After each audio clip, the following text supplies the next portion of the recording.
Откриха нов спортен комплекс в 129-та детска градина в столичния квартал Стрелбище. Строежът е финансиран от родителите на децата и спонсори, след като те решили, че няма да чакат друг да им осигури пари. Така подобрили средата, в която се обучават децата им.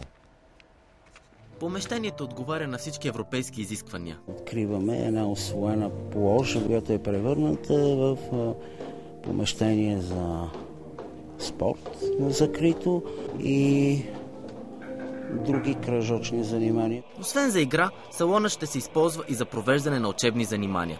А традиционните помагала, като пластелините, конструкторът и пясъчникът, са заменени с интерактивна дъска, лаптопи и таблети. Стратегията на детското заведение е иновативно образователно пространство, иновативна среда, в която да имаме мотивация, да бъде креативна, да бъде конкурентоспособна. Децата са изключително информирани, бързо усвояват всяка нова техника.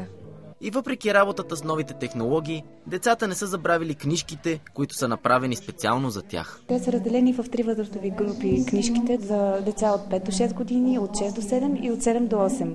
И след това са групирани на четене и на писане. В такава среда на образование и успехите не закъсняват. Ще връчим този медал на малките хлапета в знак на благодарност за това, че те се включиха в първия детски фестивал "Вярвам в теб".